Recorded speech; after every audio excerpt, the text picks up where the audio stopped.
Salut, c'est Jonathan, la sleeve d'un barbu. Je suis encore plus en retard que d'habitude, mais cette fois j'ai presque une bonne raison. En fait, hier on a eu plein de soucis techniques quand on a fait la vidéo. Je pense que c'est lié à tout un tas de petites choses dont je vais vous parler justement. C'est moi qui m'attache à mes vendredis, j'aimerais vous les sortir tous les vendredis comme j'y arrivais. Ça viendra un jour, je désespère pas. Ce que je veux vous annoncer, avant toute chose, c'est dans le titre de la vidéo, c'est que je vous prépare donc une petite FAQ. Je la prépare, en fait c'est vous qui allez la préparer. Comment ça marche? Eh bien tout simplement, vous pouvez en commentaire aujourd'hui poser vos questions, toutes vos questions que vous avez autour de la sleeve ou sur moi si vous avez envie. J'ai envie de dire, vous pouvez me poser n'importe quelle question sauf l'âge de ma femme. Ça, c'est niet. À part ça, toutes les questions sont bienvenues, bonnes à prendre, j'essaierai de répondre à un maximum et dans quelques jours, je vous sors une vidéo pour répondre à toutes ces questions en vidéo pour une fois. Parce que c'est vrai que je prends toujours le temps de répondre à vos commentaires, mais tout le monde n'a pas le temps de revenir voir tous les commentaires, toutes les réponses, etc. Donc du coup, je me dis pour une fois, c'est peut-être intéressant de répondre à tout le monde en vidéo. C'est pas encore un live, un jour j'ai trouvé un moyen de vous en faire un, mais pour l'instant, posez vos questions dans les commentaires et je vous y réponds en vidéo dans quelques jours. Alors sinon, donc petit point santé. L'apnée du sommeil, on continue d'y travailler. En fait, ça doit faire 3 ou 4 semaines peut-être qu'un technicien ou l'infirmière vient à la maison pour ajuster les réglages, voir ce qui se passe. Ça a été un peu long parce qu'en fait, la première semaine où on a modifié les réglages, j'ai eu ma pharyngite, j'ai été complètement claqué pendant plusieurs jours entre les antibiotiques, le corps qui luttait contre cette infection. Mes nuits n'ont pas été bonnes, tout simplement.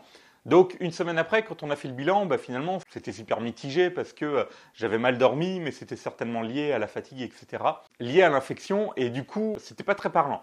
Donc on a quand même ajusté le réglage, on a refait une semaine de plus. Jeudi dernier, l'infirmière est repassée pour voir vite fait les réglages, en rediscuter parce que j'ai eu 3-4 jours où j'ai eu mal à la tête toute la journée, donc c'était un peu compliqué encore. Et là, depuis le dernier réglage, je dirais que les derniers jours ont été plutôt bien. Après voilà, j'avoue que j'ai encore du mal parce que mine de rien, comme ça s'est pas bien passé pendant un moment, j'ai été pas mal fatigué. J'ai tendance à décaler mes rythmes la nuit, à continuer à faire des petites insomnies et du coup, les 3 dernières nuits, je me suis pas endormi avant 2 ou 3 heures du matin. Donc forcément, c'est un peu compliqué de faire des bonnes nuits quand on s'endort aussi tard. Tout ça, ça engendre pas mal de fatigue. Ma fatigue fait un vrai yo-yo en ce moment. J'ai des jours où j'ai pas mal la patate et j'arrive à bouger, à faire des petits bricolages, du sport, etc.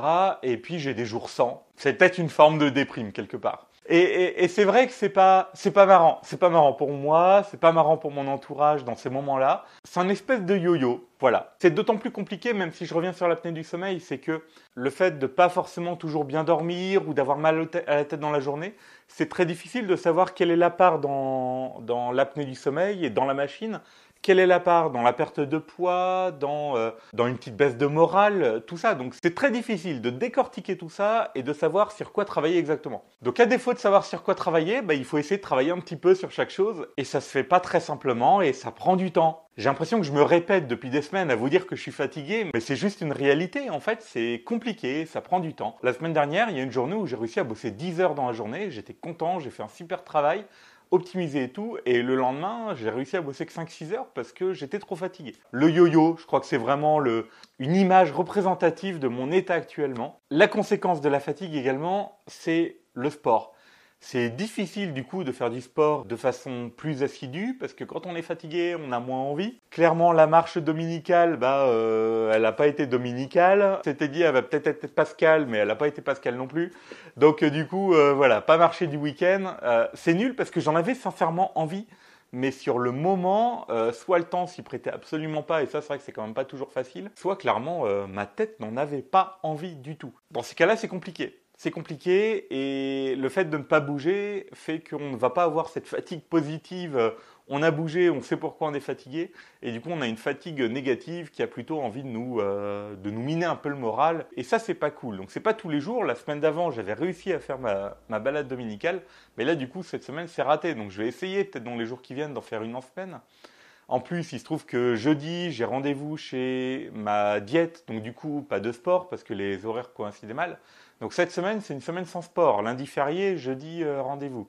Donc il faut que j'en fasse par moi-même. Je pensais être assez motivé pour en faire par moi-même lundi, hier, mais j'ai pas réussi. Bon, j'ai essayé quand même, hein, mais c'est compliqué. Le fait aussi de toute cette fatigue, de bouger un peu moins, naturellement, je vous ai pas parlé du poids depuis un petit moment, mais la perte de poids est un peu moins bonne. Pour vous donner une idée, en fait, ma courbe de poids était plutôt comme ça quasiment depuis l'opération. Donc du jour de l'opération jusqu'à il y a un mois, on va dire à peu près. Et depuis un mois, ma perte est un petit peu plus comme ça. Une moyenne entre 2 et 3 kilos perdus par semaine pendant les 2-3 premiers mois. Et depuis un mois, je suis à une moyenne de 1 kg. Il y a une semaine où j'ai perdu que 500-600 grammes.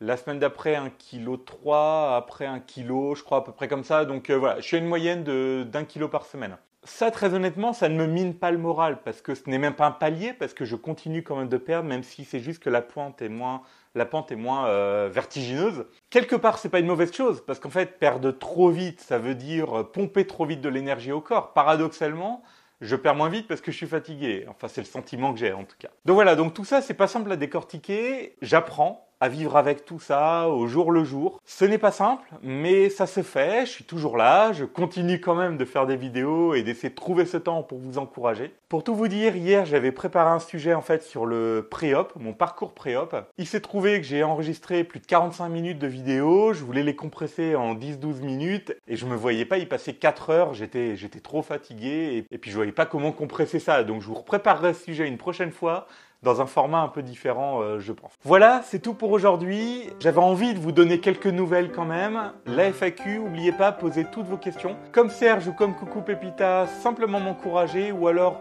si vous avez une question pour la FAQ de cette semaine, vous pouvez la poser en commentaire et j'essaierai d'y répondre avec plaisir en partageant mon expérience et ce que j'ai un peu entendu à droite à gauche pour vous faire part de mes connaissances sur la sleeve. Je vous souhaite une bonne semaine à tous, à très bientôt pour une vidéo de la sleeve d'un barbu. Salut!